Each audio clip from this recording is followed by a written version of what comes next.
Okay, thank you. Today, I'm going to review a study, which is here on the board, a study that was done by Elder Terry.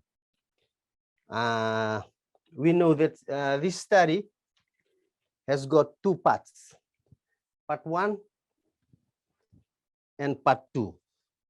But today, I have decided to compact both the parts into one study, taking into consideration that it doesn't go beyond the allocated time span of 1 hour, and trying to maintain the intention of how this message was interpreted by was presented by Elder Terry.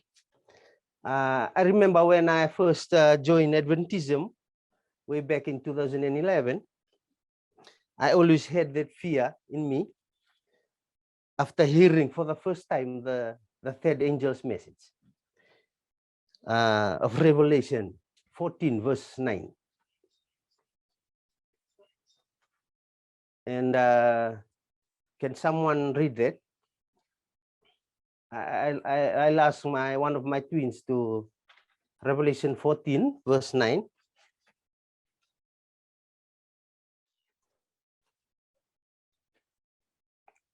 And the third angel followed them, saying with a loud voice, if any man worship the beast and his image, and receive his mark in his forehead or in his head, the same shall drink of the wine of the wrath of God, which is poured out without mixture into the cup of indignation, and he shall be tormented with fire and brimstone in the presence of the holy angels and in the presence of the Lamb. A warning given from heaven concerning the worshipping of the beast and his image and receiving the mark in his forehead, in his hand. And I always wonder, how will that happen? And as I stood now and look back and see how God has been progressively leading us through his messages, by his messengers, up till where we are now, I can boldly say that God is trying to tell us, okay, don't worry, I'm going to remove all those fears, all your fears, by progressively revealing to you, to us, the how will that happen? That question, how will that happen? Not those human assumptions, but rather heaven's facts based on evidence, history, external events. So let's start by looking at the topic. We see there is a beast and there is the image. And to bring it down to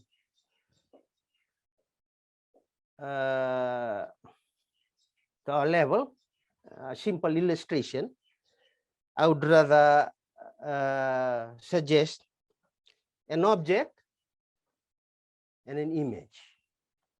And when we take that illustration, we know there cannot be an image without the object. There cannot be an image without the object. But however, both, when we take that illustration, both the object and the image can be exposed. It can be exposed by holding the object against, 1, the mirror, 2, against the light in the dark, 3, against the sun in a very hot sunny day. When you bring the object against the mirror, you see the image there. At night, against the light, you see the shadow, an image. When you walk on a very hot sunny day, you can see the shadow, the image. So similarly, Christ, the true light, the Son of righteousness, is exposing progressively to us, in this context, the beast and the image. This is evident when we look at Revelation 14. When you look at Revelation 14, before God gives us a warning on worshiping the beast and his image and receiving the mark, he already forewarned us in the previous chapters, chapter 12, chapter 13, and also Daniel. Few things we can extract from Revelation 14 while we still on the image. One is worship, and two, the mark, 3 and 4, where it is placed, the forehead and the hands. And I would suggest whatever style of worship, the threefold union, we may call them, the dragon, the beast, and the false prophet, whatever style of worship they are going to enforce or implement, that will dictate the mind, the thoughts, and the hands, the practice or the ways. So it would only be reasonable to investigate further on those subjects, looking from God's view. I forgot to say that from the two parts of this this study, I've decided to start from part 2. Part 2, then I'll move up to part 1. So let me go back there. When we have identified a few things from Revelation 14, it would only be reasonable to investigate those, those subjects if we go and look from God's point of view. And that will with that, I'd like to take us to Isaiah 55. Isaiah 55, verse 8 and 9.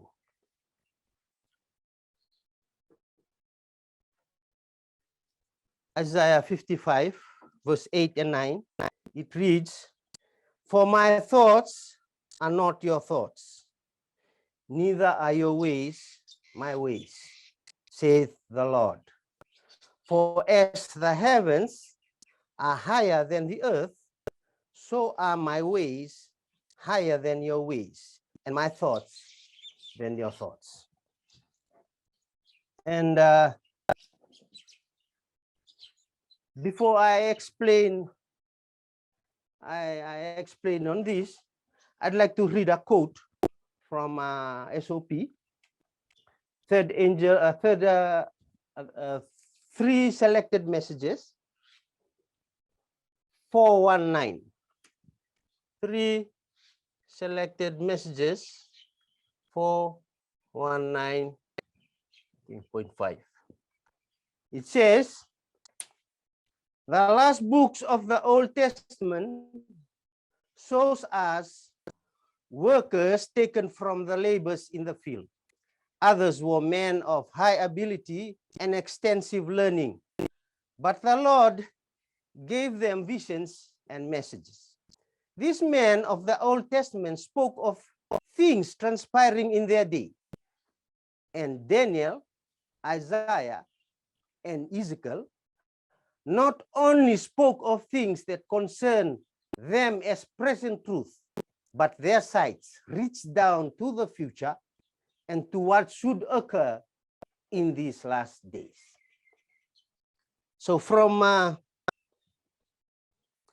that,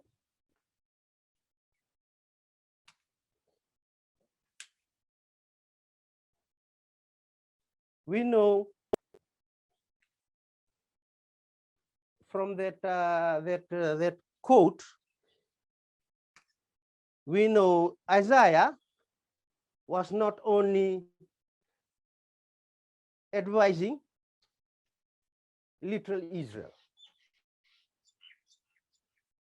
It says there that it goes along to Ellen White's time, which is the alpha of modern Israel. And of course,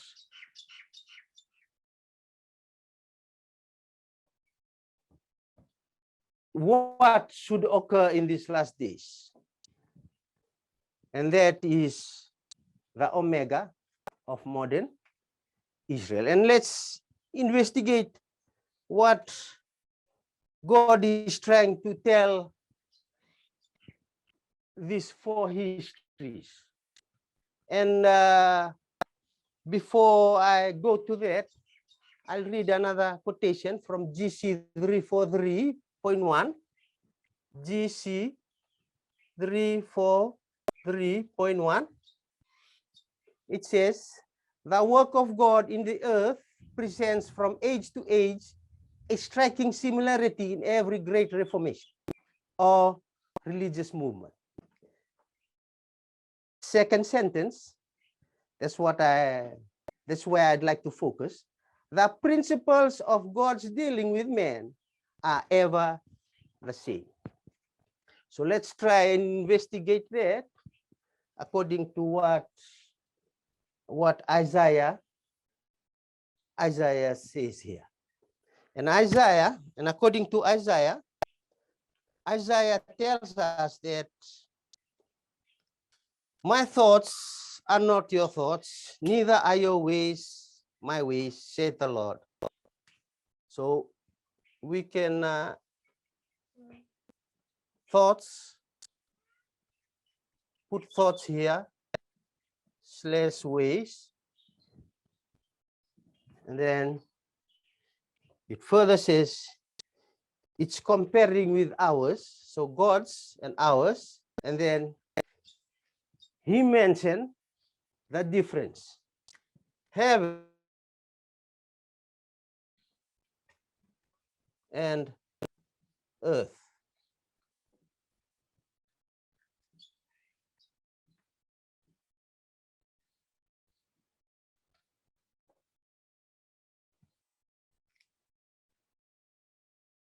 And what we can get, I suggest what I can suggest here, there is a big gap here. There's a big gap there's a difference between our thoughts and ways compared to God's thoughts and ways. And I'd like to suggest that this is God's benchmark.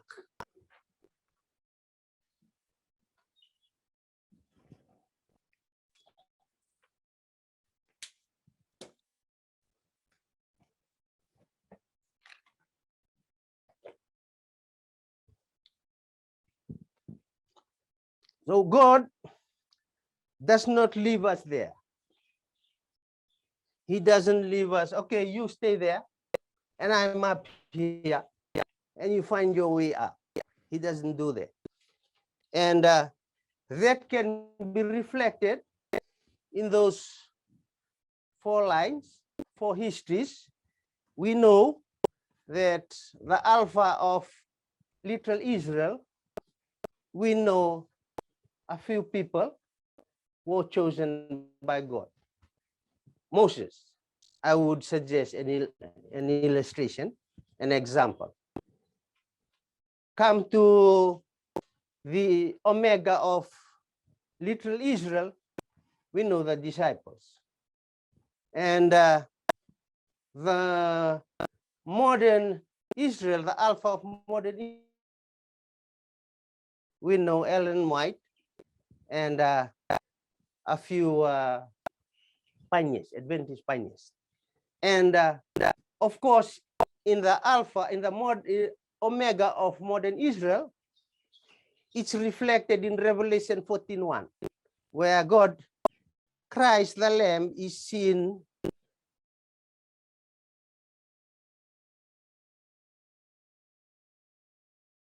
on the Mount of Zion, and together with him, what we can get from there, that God does not leave us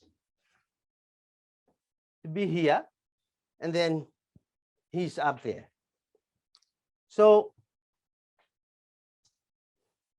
God says, okay, I have something put in place that will enable you and me, to bridge this gap, to come up here and acquire, obtain God's thoughts and ways. And that is further illustrated in the next two verses. So let me read verse 10 and verse 11. It says, for as the rain cometh down, and the snow from heaven, and returneth not thither, but watereth the earth, and maketh it bring forth and bud, that it may give seed to the sower, and bread to the eater. So shall my words be that goeth forth out of my mouth. It shall not return unto me void, but it shall accomplish that which I please, and it shall prosper in the thing whereto I sent it.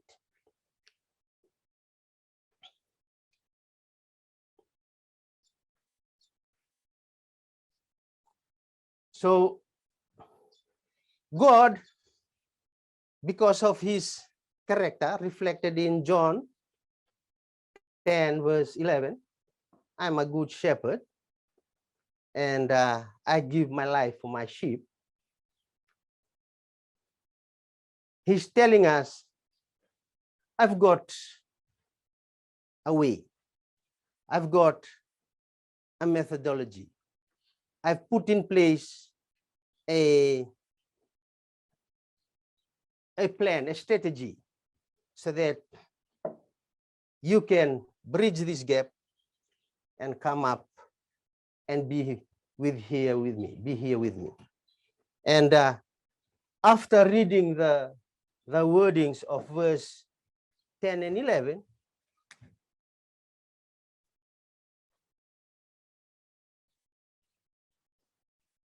we can come up with an agricultural model.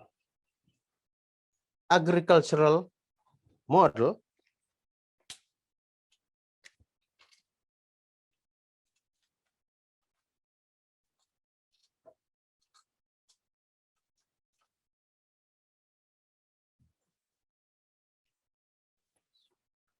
and we know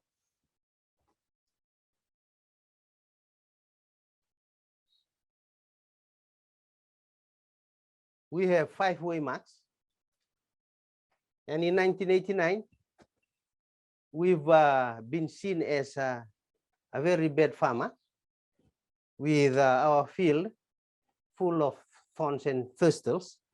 So it needs to be cleared, to be clean, to be prepared. And this is done by plowing to get the field ready. and then followed by a seed to be sown at 9:11, followed by the early rain, which buds and form the corn,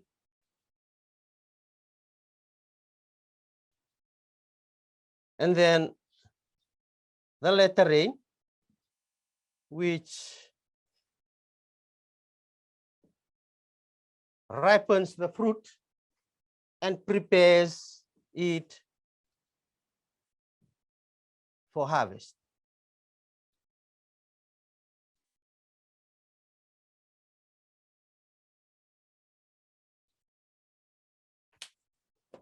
So when we look at this and using Isaiah's context, we know that the fruit that needs to be harvested here,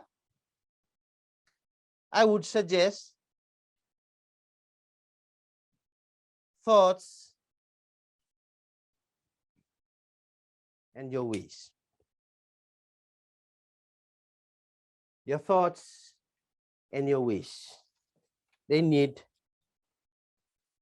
So when we look at the model to be harvested, there is a process, steps progressively needed to be followed. You need to start from here, the starting point, and then you move along in those steps until you are harvested. However, according to inspiration, TM 506 and 507, let me read. Many have in a great measure failed to receive the former rain. They have not obtained all the benefits that God has thus provided for them. They expect that the lack will be supplied by the latter rain, when the richest abundance of grace shall be bestowed. They intended to open their hearts to receive it. They are making a terrible mistake.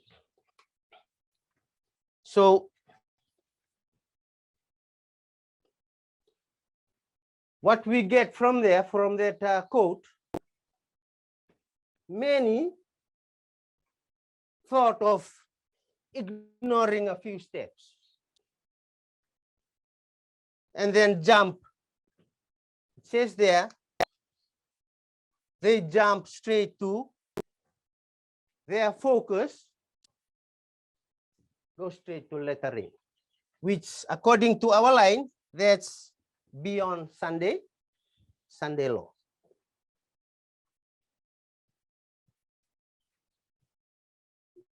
And SOP is telling us they are making a very terrible mistake. So to ignore and overlook ER, the former rain, the early rain, according to this agricultural model, it means you are overlooking and ignoring Sunday law. Let me repeat again. If you are overlooking, ignoring this step, the former rain,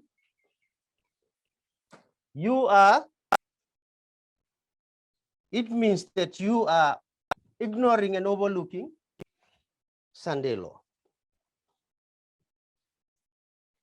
Because inspiration tells us that they are making a very terrible mistake,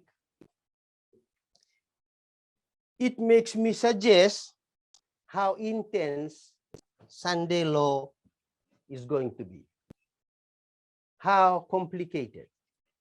It's not going to be simple, because according to inspiration, we know those that overlook this waymark and thought of jumping over, they'll be found wanting. So that tells me that the intensity of how Sunday law will look like. So it's only proper to take us back to history. And we also know that it's not only Sunday law, as I said, you need to progressively go through the steps until you are harvested.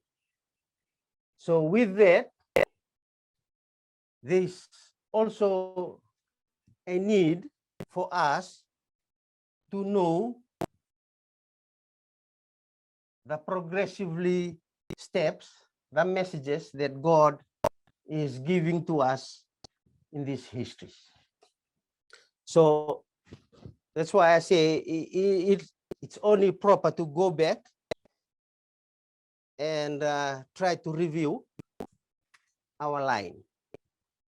So I'll put it here.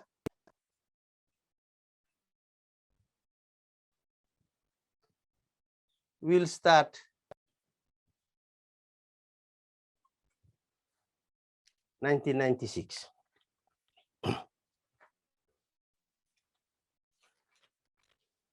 The Time of the End magazine was written,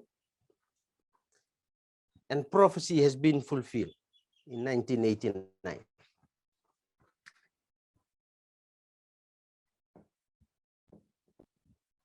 Daniel 40b.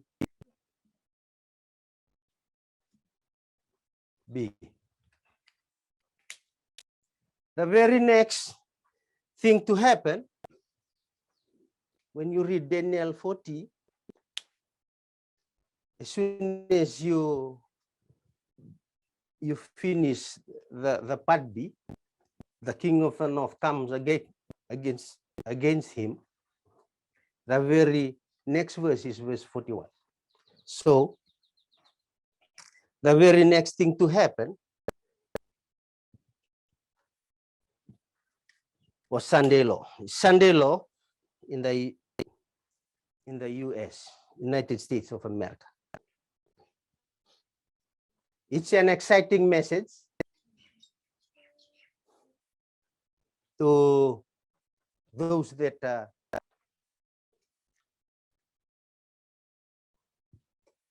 and because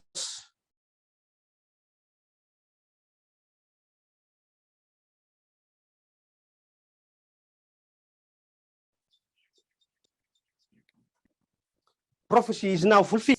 That is what makes the prophecy, exciting, because people know that prophecy is now fulfilled in our generation.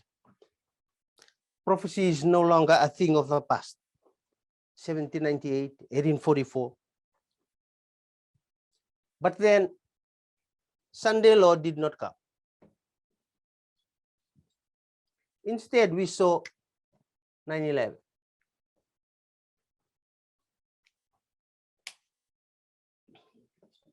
And now we were doubly assured that we are the last generation. We put more effort. We immersed ourselves in Millerite history, Revelation 8, 9. And we knew the next thing that is going to happen is Sunday law.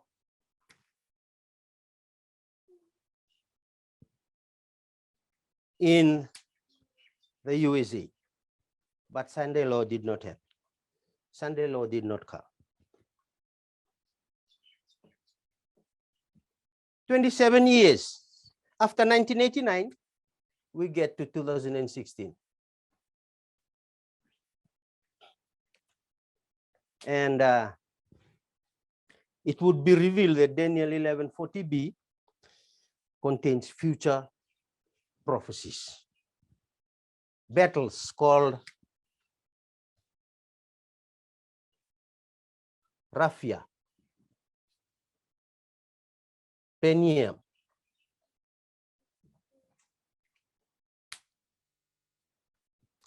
then would come the Sunday law.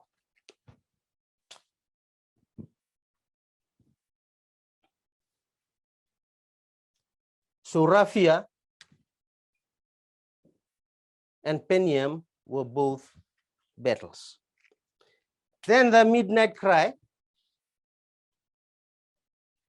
came in 2018.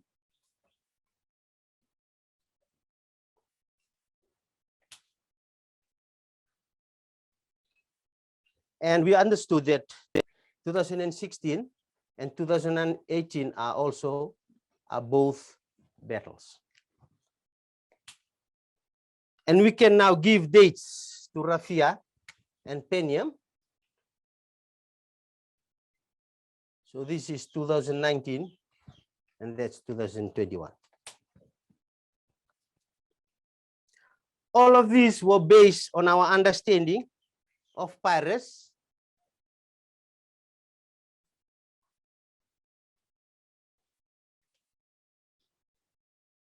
and World War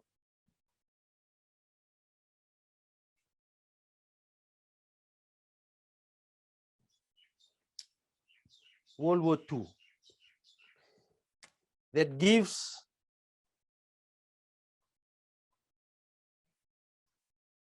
two streams of information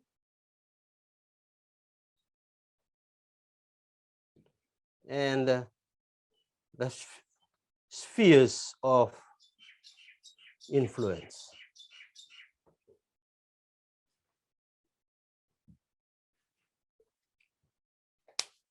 And World War I would open to us. And that took us back to 9/11.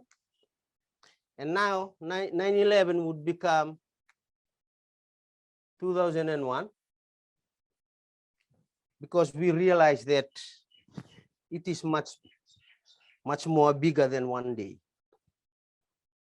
We look at the Gulf War and Iraq War.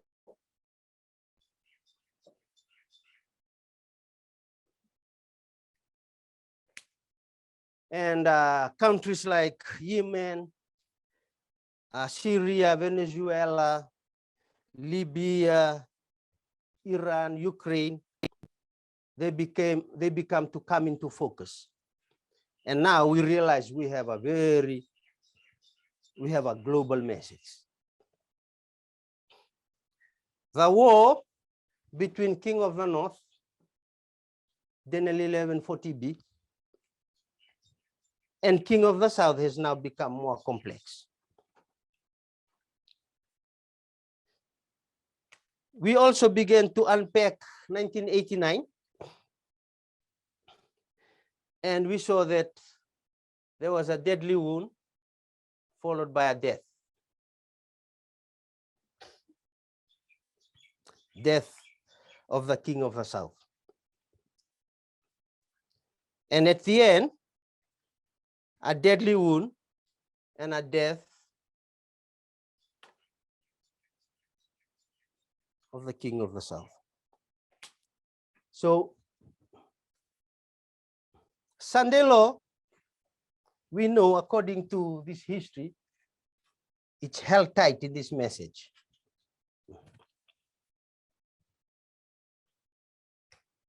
We thought we were wrong in 1996 until we unpacked 2014 with its Pandora box full of events that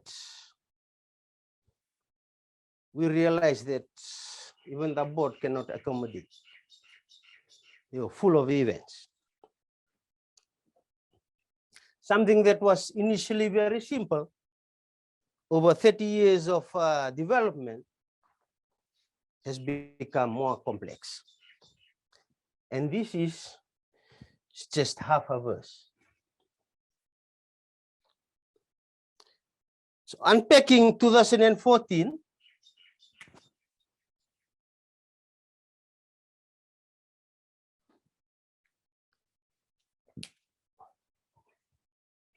and the histories that followed it give us a clear insight into the Sunday law.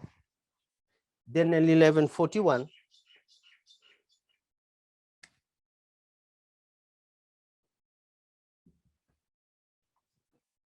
So the question is, if this half,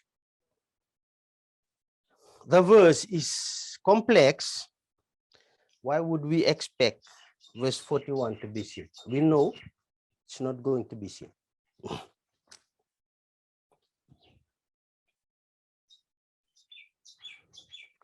It has taken half a verse and external events to take us to Sunday law. So we have look here, we look at the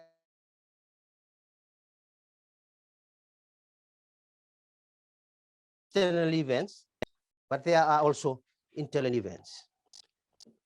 Example, a development of the understanding of the king and the kingdom. And it's been inferred, concluded that the closer we are getting to the event, the more visibility and detail we are going to see of that event. The more closer, the more detail, and the more complex. Internal, both internal and external. So the question, what does USA look like? It's Sunday law. We know, according to the history that we have just covered, it won't be simple. And we are going to look at some SOP codes. The first one is Great Controversy 440.2.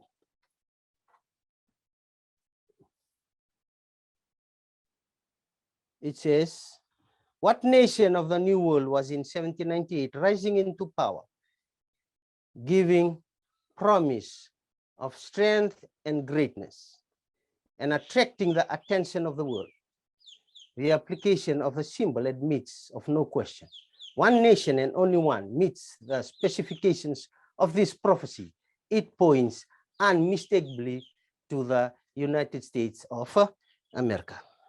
So Ellen White is clearly defining here the second beast of Revelation 13 as the United States of America. Great Controversy, GC 441.1, and he had two horns like a lamb. The lamb-like horns indicate youth, innocence, and gentleness, fitly representing the character of the United States when presented to the prophet as coming up in 1798. Among the Christian exiles who first fled to America and sought an asylum from royal oppression and priestly intolerance were many who determined to establish a government upon the broad foundation of civil and religious liberty. So they are exiles from the old world to the new world, according to the SOP, and are escaping and seeking asylum from royal oppression and priestly intolerance, from a corrupt state and a corrupt church. They want to establish a government based on religious and civil liberty, which separates the church from the state. Let's continue reading. Their views found place in the Declaration of Independence, which sets forth the great truth that all men are created equal and endowed with the inalienable right to life, liberty, and the pursuit of happiness. And the Constitution guarantees to the people the right of self-government, providing that representatives elected by the popular vote shall enact and administer the laws. So these exiles declare themselves independent from the motherland. They formalized and made law in the Constitution. Let's continue. Freedom of religious faith, every man being permitted to worship God according to the dictates of his conscience.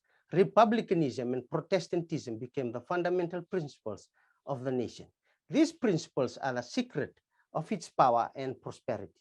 The oppressed and downtrodden throughout Christendom have turned to this land with interest and hope. Millions have sought its source, and the United States has risen to a place among the most powerful nations of the earth. According to what we've just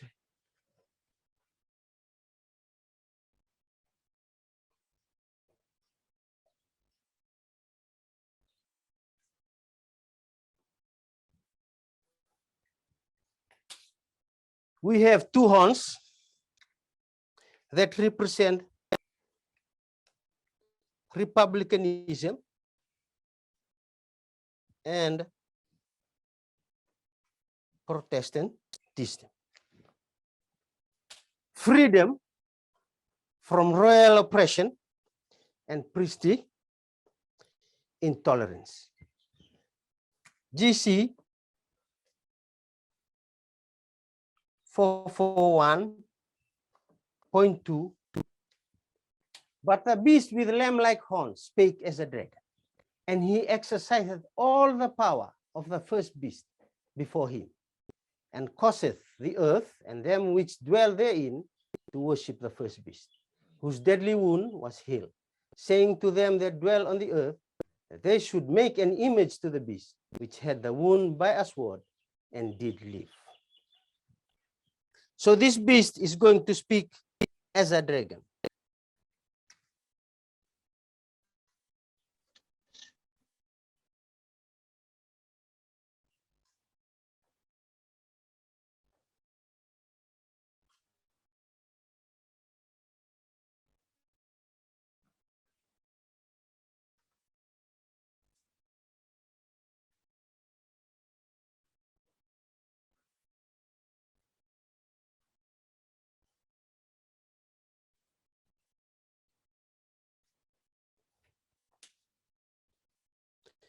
So this beast is going to speak as a dragon, and we are going to investigate what does that mean.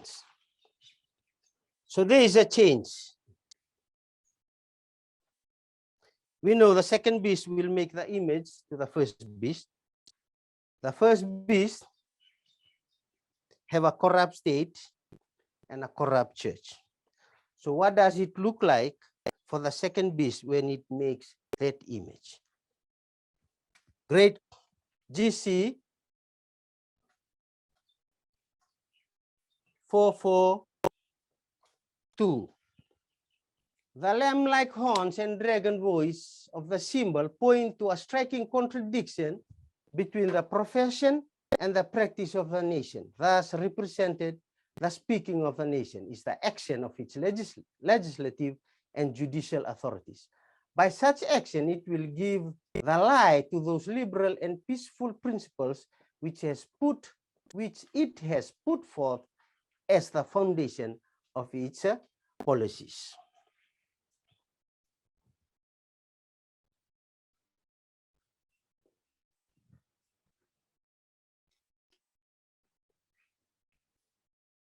So these horns of republicanism and Protestantism represents its profession, and the speaking of a dragon is its practice. And Ellen White goes on to say that there is a striking contradiction that has developed between the profession and the practice of the United States. She explains the speaking as its legislative and judicial authorities.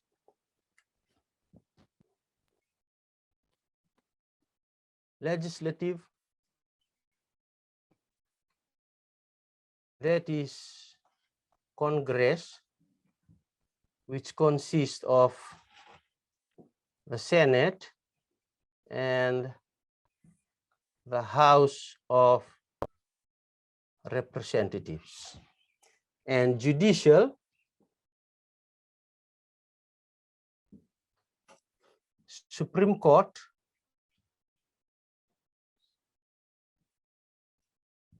and other courts.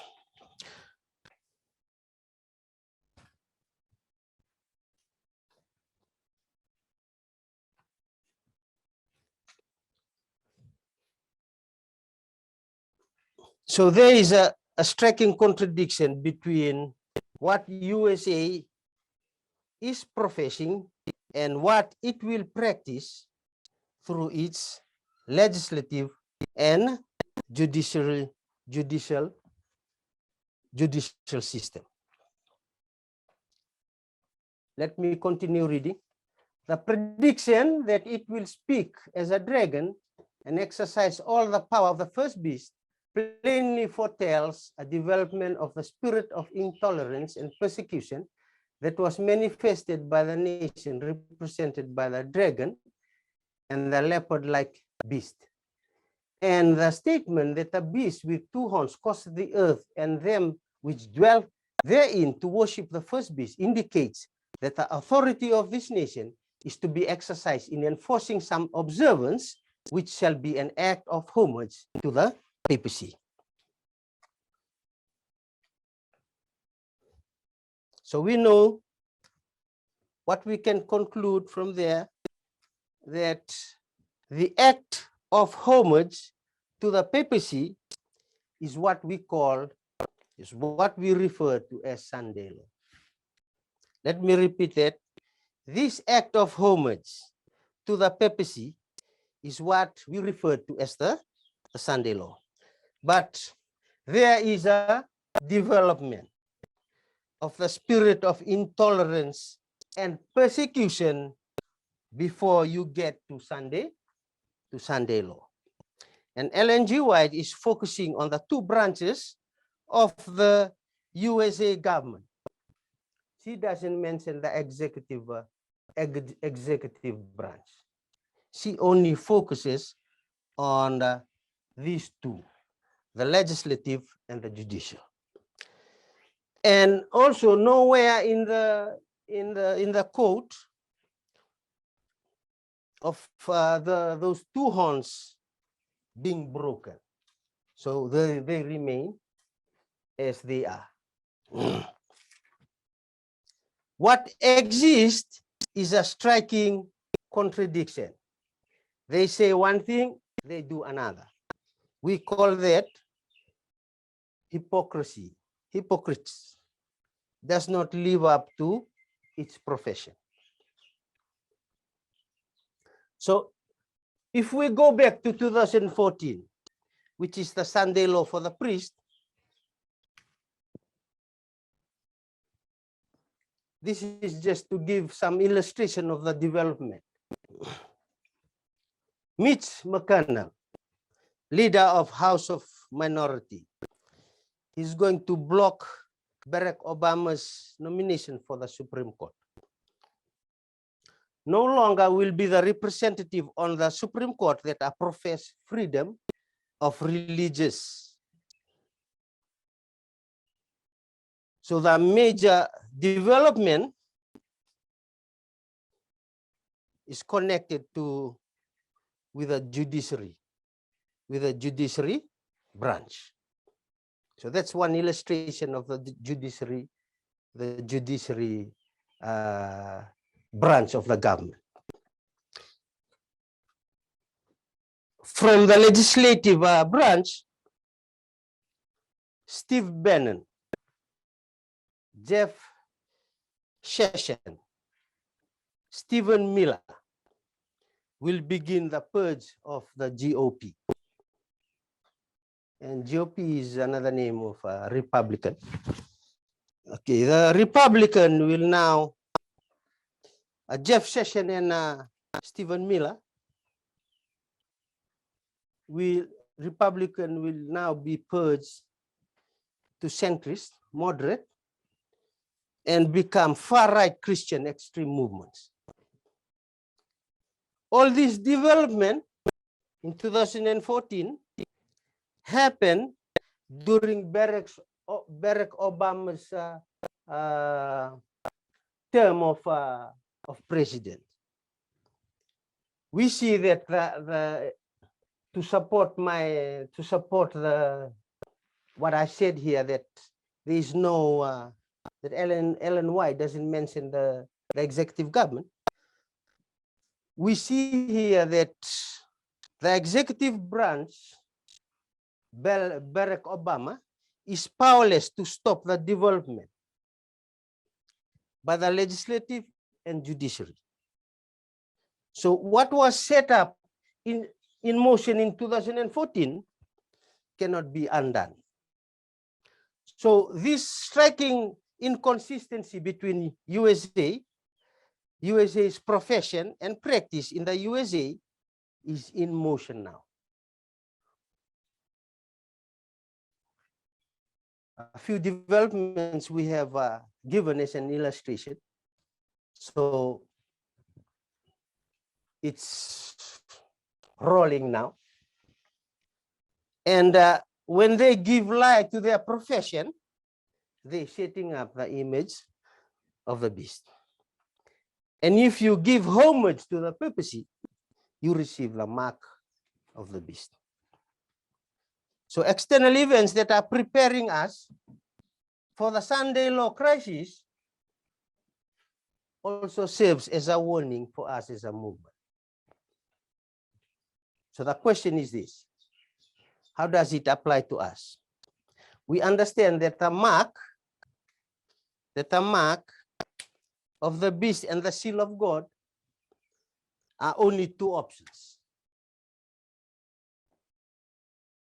The mark of the beast and the seal of God. A mark and a seal are essentially the same thing. You can get the seal of the beast or the mark of God. And where do we receive the mark of the beast? We know the mark, according to Revelation 14, mark of the beast, forehead, and the hand. And we can also put faith and practice. For the seal of God, we know we also get the seal of God in the forehead, but using the parable methodology, comparing and contrast, it has also to be on the hands. So what is happening in the large scale, we are in danger of repeating it in a smaller scale. So if our faith is inconsistent with our practice, we receive the mark of the beast. Our faith, our doctrines, our message must be pure, so that our practice might demonstrate our faith. So let me sum up. I started by going back and investigate the image of the beast. And we said that they can be exposed. And we use some illustration, the mirror, the light in the dark, and the sun. And Christ, similarly Christ, the true light and the Son of righteousness, are progressively exposing the beast, according to this context, the beast and the image. And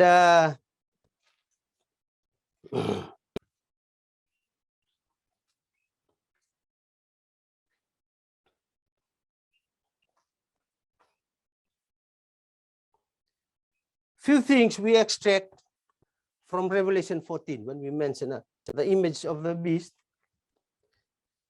Worship, mark, forehead, and hands.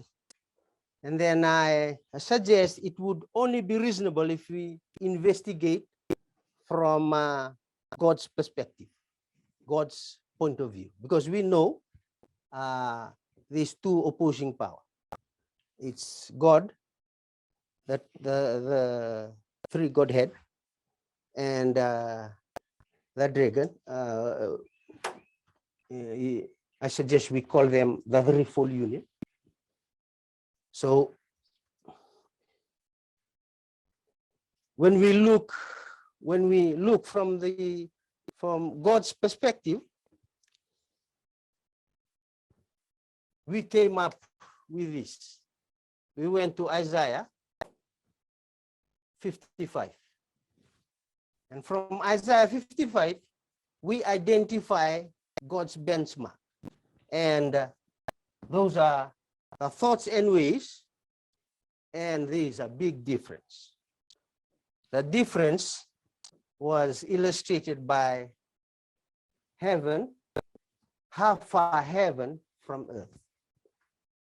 But then we went on to discuss that God doesn't leave us there to be here, down here. He doesn't say, okay, you stay there and I'll be here. You make up your way. You try find your way up here.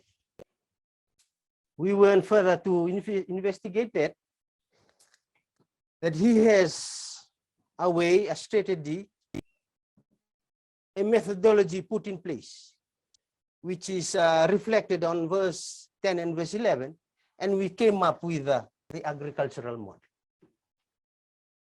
And looking at the agricultural model, we could get that opposing effort between these two, God and the threefold union. And it's reflected in the SOP that was read to us, that many try to overlook this. They don't care about the former rain. They thought they only look forward to the latter rain to try and clean them up, prepare them for harvest. But then SOP tells us they are making a terrible mistake.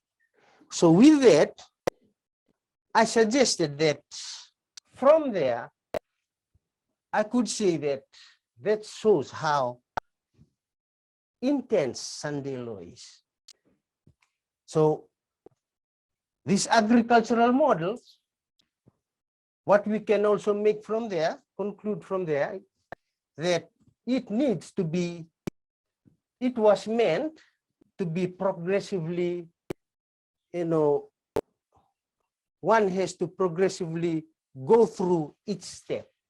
It starts from plowing, early rain, latter rain, and then you are harvesting. And we also know that according to Isaiah's context, what's harvested here are your thoughts and your ways. And then knowing that Sunday law is not going to be simple, and you cannot also ignore the development that build up to Sunday law, that that took us back to go and study the history. And then we make our way up here, and then we saw how complicated this history is, the development that builds up here to Sunday. And then we asked ourselves, well, how is going to be the Sunday law in USA? And we read some quotes, a few quotes, which says that America's two horns represent republicanism and Protestantism, and that's each profession. And the speaking of a dragon, which is its legislative and judicial, represents each practice. And then we learn from Ellen White saying that there is a contradiction between the profession and the practice. And when there is a contradiction between these two, then America is forming the image to the papacy. And we also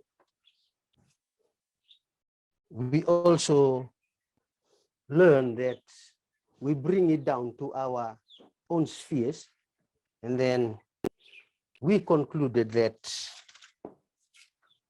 what is happening in the large scale, we are in danger of repeating in a smaller scale. And according to our dispensation, which is sexism,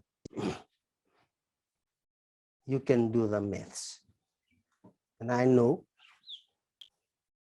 we've been progressively supplied with information that builds up our thoughts, our faith, but let us be reminded that it shouldn't contradict with our ways, our practice. Because if we do that, then we are paying homage to the papacy, we are forming the image of the beast, and of course, we will receive the mark of the beast. And I'm definitely sure that none of us, and it's a big challenge, but we thank God for preparing, putting in place something, a model, agricultural model that helps us to bridge that gap, earth to heaven, so that we acquire the same thoughts and ways as God, and we eventuate what John sees in a vision at Mount Zion, the Lamb, and the 144,000. So with that, I believe that I'm going to end there. And can you all bow and pray with me? Let us pray. Dear God, we thank you once again for this opportunity of this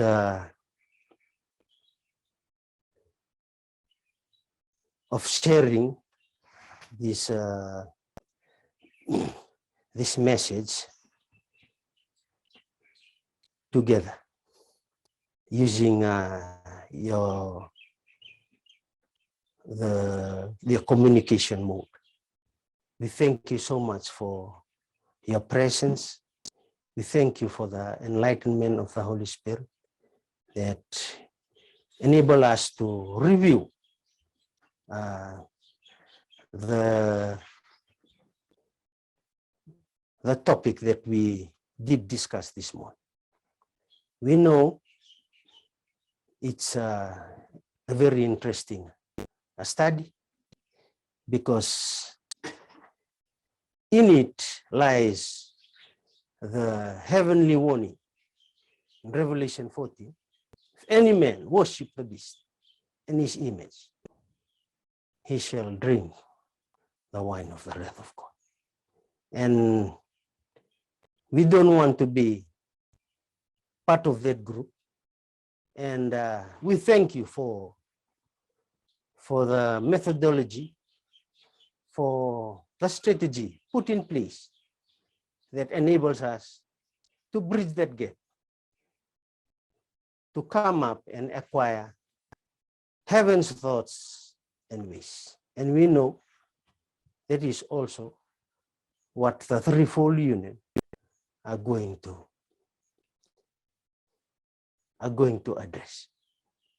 We know they are pushing each other, and we ask, oh Lord, that you help us.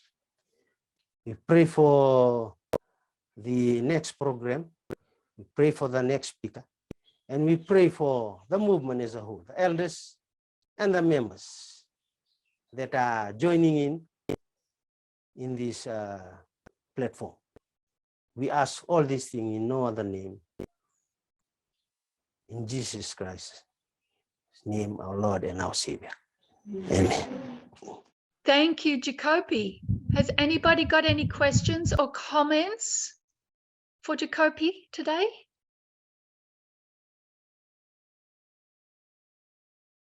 You'll have to look in the chat, Jekope, some nice messages. Would anybody like to comment? I'd just like to thank Jekope for an excellent study, a nicely put together study. Thank you for your presentation. It was a blessing.